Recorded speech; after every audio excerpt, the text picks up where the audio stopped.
বিসমিল্লাহির রহমানির রহিম। আসসালামু আলাইকুম। জিএল আউটসোর্সিং এর পক্ষ থেকে আপনাদের সবাইকে আমন্ত্রণ।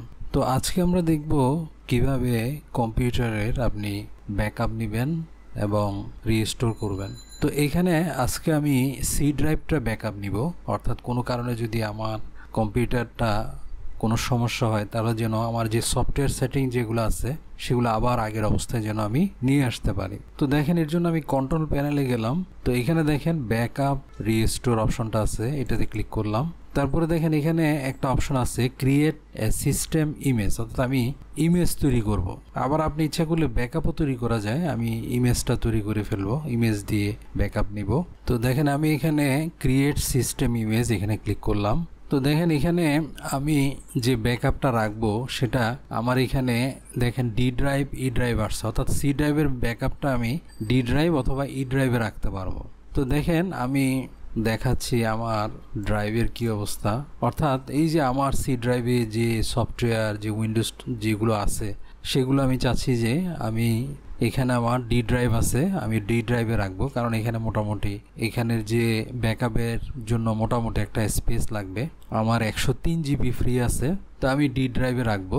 তো এখানে দেখেন আপনি ইচ্ছা করলে হার্ড ডিস্কেও রাখতে পারবেন, এই যে এখানে অপশন আছে, অথবা আপনি ওয়ান অর মোর ডিভিডি, অর্থাৎ এখানে আপনি যদি এক্সটার্নাল কোনো ডিভিডি অথবা কোনো আপনি এক্সটার্নাল কোনো ড্রাইভে রাখতে চান তাহলে এটা দিয়ে ক্লিক করে রাখতে পারেন। অথবা যদি আপনার কম্পিউটারগুলো নেটওয়ার্কের সাথে যুক্ত থাকে তাহলে অন্য কোনো কম্পিউটারে আপনি আপনার এই ব্যাকআপটা রাখতে পারবেন।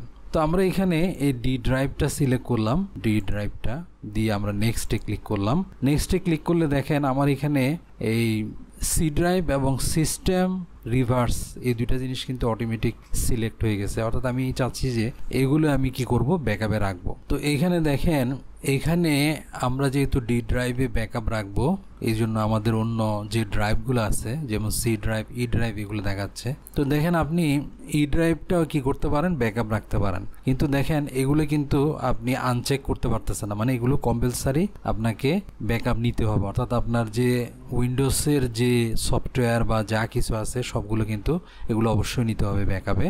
আর এর সাথে আপনার যদি আরও কোনো ফোল্ডার নিতে চান তাহলে চেকমার্ক দিবেন। তো আমি আসলে এখন নিতে চাচ্ছি না, কারণ এটা ফাইলগুলো অনেক বড় হবে, নিতে চাচ্ছি না। আমি শুধু চাচ্ছি যে আমার এই উইন্ডোজের সি ড্রাইভটা এবং উইন্ডোজের যত সফটওয়্যার বা উইন্ডোজটা সহজে আমার কোনো সমস্যা হলে আমি রিকভারি করতে পারি, সেজন্য আমি শুধু সি ড্রাইভ এবং সিস্টেম এগুলো আমি নিচ্ছি। আমি নেক্সটে ক্লিক করলাম। নেক্সটে ক্লিক করার পরে এখানে বলতেছে কনফার্ম ইউর ব্যাকআপ সেটিং।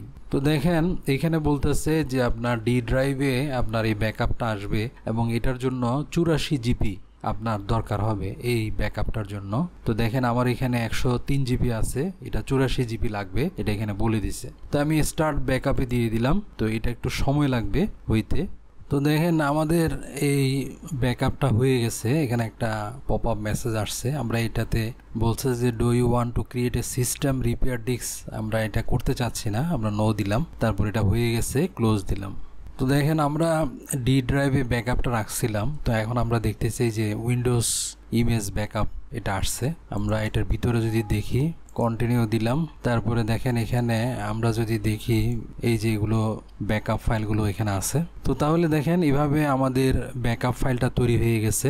তো আপনি চাইলে এটা এক্সটার্নাল কোনো ডিভাইসে আপনি রাখতে পারেন, আপনার ডিভিডিতে রাখতে পারেন, বা অন্য কোনো এক্সটার্নাল ড্রাইভ যদি থাকে সেখানেও এটা আপনি রেখে দিতে পারেন।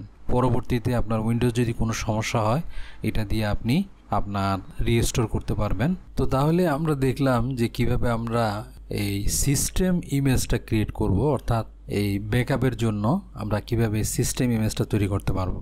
তো দেখুন আমরা আগে একটা সিস্টেম ইমেজ তৈরি করছি, আমরা চাচ্ছি যেটাকে আবার আপডেট করতে। তো দেখুন আমরা কিভাবে করতে পারি। তো আমরা এখানে ক্লিক করলাম ক্রিয়েট সিস্টেম ইমেজ, তারপরে আমরা নেক্সটে ক্লিক করতেছি। আমরা ডি ড্রাইভে রাখবো, আগের ব্যাকআপটা ছিল ডি ড্রাইভে। তারপরে নেক্সটে ক্লিক করতেছি। তো আমরা স্টার্টে ক্লিক করতেছি। তো তাহলে দেখেন আমার ইমেজটা আপডেট হয়ে গেছে। আমি এখানে নো দিব, অর্থাৎ আগে আমার যে সিস্টেম ইমেজ ছিল সেটার উপরে কিন্তু এখন নতুন যেটা করছি সেটা আপডেট হয়ে গেছে। নো দিব, নো দিয়ে আমি ক্লোজে ক্লিক করব। তো দেখেন এখন আমি ডি ড্রাইভে যেয়ে দেখতেছি কি অবস্থা। তো তাহলে দেখেন এই যে আমার এই ব্যাকআপ ফাইলটা এটার উপরে কিন্তু আপডেট হয়ে গেছে। তো এইভাবে চাইলে আপনারা পরবর্তীতে আপনি ইমেজ ফাইলটি আপডেট করতে পারেন। তো এখন আমাদের কম্পিউটারে যদি সমস্যা হয় বা আপনার কম্পিউটারে যদি উইন্ডোজের সমস্যা হয় বা আপনার কম্পিউটারটা ওপেন হচ্ছে না, বিভিন্ন ধরনের যদি সমস্যা হয়, তাহলে আপনি এই সিস্টেম ফাইলটা দিয়ে আপনি বিভিন্নভাবে আপনি আপনার উইন্ডোজটা আবার আগের অবস্থায় কি করতে পারবেন, আপনার যেরকম আছে ঠিক একই রকমে ফিরিয়ে আনতে পারবেন খুব সহজে। তো বিভিন্ন পদ্ধতিতে কিন্তু আপনার এই উইন্ডোজটা রিস্টোর করা যায়, এগুলো আমরা পরবর্তী ভিডিওতে আলোচনা করব। তো আজ এ পর্যন্তই, আল্লাহ হাফেজ।